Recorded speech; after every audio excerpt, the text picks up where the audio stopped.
नमस्कार। आज हो चुके हैं 17 जनवरी 2021 और दोस्तों आज बहुत बड़ी बड़ी खबरें निकल कर आ रही है। पूरे दिन की जितनी भी खबरें सारी मैं आपको इस वीडियो में कवर करूंगा। ध्यान से अंत तक इस वीडियो को देखना ताकि आपको और कोई भी न्यूज का वीडियो नहीं देखना पड़े। ले चलते हैं आपको पहली खबर की ओर। खबर आप यहाँ पर पढ़ सकते हैं कि व्हाट्सएप का बेफूट गेम नई पॉलिसी 15 मई से होगी लागू, तब इसे आपको एग्री करना ही पड़ेगा। जी हाँ दोस्तों, व्हाट्सएप को लेकर बहुत ही बड़ा अपडेट आ चुका है। यहाँ पर आप पढ़ सकते हैं व्हाट्सएप को लेकर कई सारे डाउट अपने मन में हैं कि जो आपको एग्री करने का ऑप्शन आ रहा है, अगर उसे एग्री करेंगे तो क्या होगा, नहीं करेंगे तो क्या होगा। सबसे पहला जो डाउट है वो यहाँ पर आप पढ़ सकते हैं कि पॉलिसी की डेट बढ़ाई जाएगी क्या, इसमें कोई बदलाव भी किए जाएंगे नहीं किए जाएंगे। उसके बाद कुछ लोगों का ये भी कहना है कि जो एग्री कर चुके उनका क्या होगा। आप ये सोच रहे हो कि एग्री कर चुके तो क्या होगा, और जो एग्री नहीं करोगे तो क्या होगा, व्हाट्सएप को अनइंस्टॉल कर दोगे तो क्या होगा, उसके बाद एग्री का ऑप्शन आएगा कि नहीं आएगा। सारे डाउट यहाँ पे मैं क्लियर करने वाला हूँ। तो यहाँ पर खबर पढ़ सकते हैं कि 15 मई से एक नई पॉलिसी पूरे भारत देश में लागू होने वाली है। यहाँ पर ये पहले 8 फरवरी से लागू होने वाली थी, लेकिन ये पॉलिसी को वापस ले लिया गया है और व्हाट्सएप ने साफ बोल दिया कि 15 मई से नया फैसला आने वाला है, यानी कि तब तक आपको एग्री करना ही पड़ेगा, नहीं करना पड़ेगा। आप यहाँ पर पढ़ सकते हैं। लेकिन पहले जानते हैं कि नया फैसला क्या व्हाट्सएप का। यहाँ पर पढ़ सकते हैं कि कंपनी ने अपने ब्लॉग पर लिखा, इस बात का ध्यान रखना चाहते हैं कि वह शर्तों को पढ़ने और स्वीकार करने के लिए आपको पूरा समय मिले। ऐसा बोल रहा है व्हाट्सएप बोल रहा है कि भाई परमिशन तो आपको अलाउ करनी ही नहीं करनी है, उसके लिए हम आपको कुछ टाइम दे सकते हैं, लेकिन हम अपनी पॉलिसी को नहीं बदल सकते। ऐसा कौन कह रहा है? व्हाट्सएप कह रहा है। ठीक है, इसका मतलब ये हुआ कि 8 फरवरी को किसी भी अकाउंट को सस्पेंड या डिलीट नहीं किया जाएगा। जो बात आ रही थी 8 तारीख को बंद हो जाएगा व्हाट्सएप वगैरह, ऐसा नहीं है। ये अब मई तक टल चुका है, यानी कि कुछ महीने आप और सोच सकते हो इसके बारे में। तब तक आप जो है क्या करना आप देख सकते हो। इसके बाद जो व्हाट्सएप को लेकर कई सारे यूजर का जो अपडेट है, यहाँ पर आप पढ़ सकते हैं कि पॉलिसी की तारीख बढ़ने से यूजर को क्या फायदा होगा। यानी कि जो पहले 8 फरवरी लास्ट टाइम था, उसके बाद अब मई में कर दिया गया है, तो इससे यूजर को क्या फायदा होने वाला है। तो यहाँ पे आप पढ़ सकते हैं कि यूजर को जो फायदा होने वाला है वो सीधा अगर आप एग्री किए बिना भी व्हाट्सएप अकाउंट 14 मई तक चलेगा ही चलेगा, ऐसा यहाँ पर कहा जा रहा है व्हाट्सएप की ओर से। यानी कि आप एग्री नहीं करोगे तब भी आपका व्हाट्सएप पूरा चलना ही चलना है, कोई दिक्कत नहीं है। ओके, इसके बाद अपडेट आप यहाँ पर पढ़ सकते हैं कि जो यूजर्स पॉलिसी एग्री कर चुके हैं उनका क्या। अब यहाँ पे आप पढ़ सकते हैं कि यार उनका भी बताया गया है 15 मई से पूरे देश में लागू होने वाली है। कंपनी की ओर से बढ़ाई गई तारीख सभी यूजर पर लागू होती है, यानी कि जो एग्री कर चुके हैं, जो एग्री करेंगे, सबके लिए लागू हो चुका है। और 15 मई से पहले आपके अकाउंट का data Facebook company Instagram Twitter के साथ शेयर नहीं कर पाएगी। ठीक है, 15 तारीख से पहले वो मर्जी से कुछ नहीं करेगी और आप इसे एग्री करोगे तभी काम चलेगा। व्हाट्सएप का कुछ अपडेट मैं सारा आपको बताऊंगा तो काफी लंबा होगा। हम जानते हैं पूरे देश की खबरें, एक खबर पे इतना हम टाइम नहीं दे सकते। पर आप यहाँ पर देखते हैं कि पीएम ने किया 1000 करोड़ रुपए के स्टार्टअप इंडिया सीड फंड का ऐलान। भारत को दुनिया के सबसे बड़े स्टार्टअप इकोसिस्टम में एक बताया गया है। जी हाँ दोस्तों, मोदी सरकार ने बहुत ही बड़ा फैसला लिया है।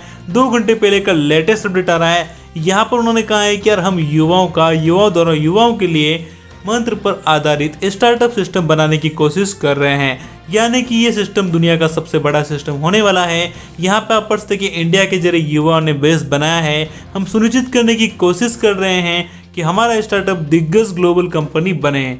मोदी सरकार ने बहुत ही बड़ा फैसला लिया है। यहाँ पर साथ में आप पढ़ सकते हैं कि मोदी सरकार ने शनिवार को एक इवेंट में भारत को दुनिया का सबसे बड़ा स्टार्टअप इकोसिस्टम एक बताया है। उन्होंने साथ ही में 1000 करोड़ रुपए का ऐलान किया है और उनका ये कहना है कि ये फंड बनाने के लिए ऐलान किया गया है। उन्होंने कहा है कि स्टार्टअप को फाइनेंशियल में प्रॉब्लम नहीं आए, इसके लिए उन्होंने कई सारे उपाय किए गए हैं। उन्होंने 1000 करोड़ रुपए का startup India seed fund launch कर रहे हैं, जिसमें कि हम देख सकते हैं कि युवाओं के द्वारा, ठीक है, सीड फंड लॉन्च कर रहे हैं।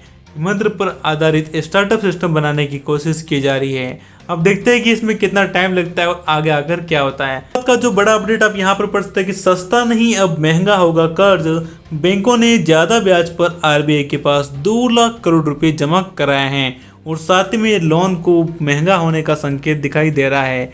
बैंकों की लागत बढ़ेगी तो कर्ज भी महंगा होगा। आरबीआई ने 3.5% ब्याज पर बैंकों को यह पैसा जमा किया है और साथ ही में संकेत यह है सिस्टम में एक्स्ट्रा कैश को कम करना चाहता है। और यहाँ पर जो रिवर्स रेपो ब्याज दर भी 3.5% तक तय रखी गई है। इससे ये होगा कि बैंक पर जितना भी एफडी की ब्याज दरें भी बढ़ेगी, इससे बैंकों की जो लागत है वो भी बढ़ने वाली है। जनवरी के पहले और दूसरे हफ्ते में एसबीआई समेत देश के कई बड़े बैंकों ने एफडी पर ब्याज बढ़ाने की कोशिश की है।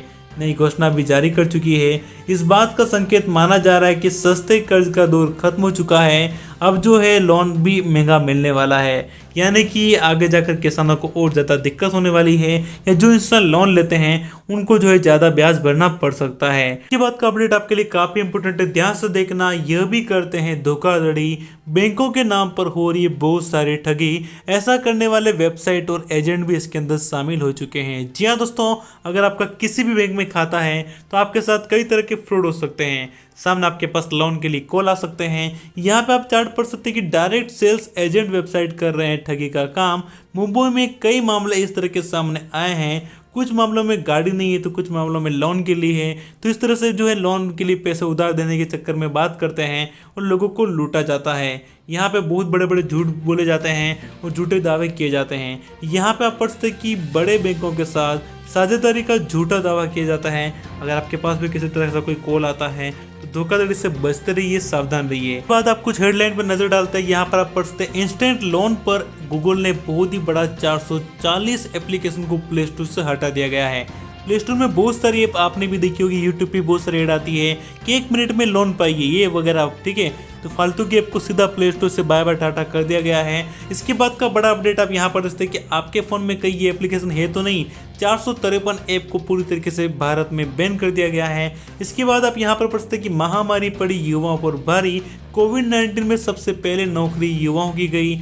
बड़ा वर्क फोर्स में 40 की उम्र से ज़्यादा वाले का परसेंटेज। जी हाँ दोस्तों, यहाँ पे आपको पता है कोरोना वायरस में सबसे ज़्यादा नुकसान किसको हुआ, यही मैं बता रहा था। और इसके बाद का अपडेट आ रहा है, अगर आप लोन वगैरह लेना चाहते हो और 1 मिनट में लोन वगैरह की बहुत सारी एप्लीकेशन आती है जहाँ पर आपको 500-600 रुपये फॉर्म भरने के ले लिए जाते हैं। तो इससे आप डायरेक्ट सावधान रहिएगा, किसी भी तरह के लोन के चक्कर में नहीं फंसिएगा।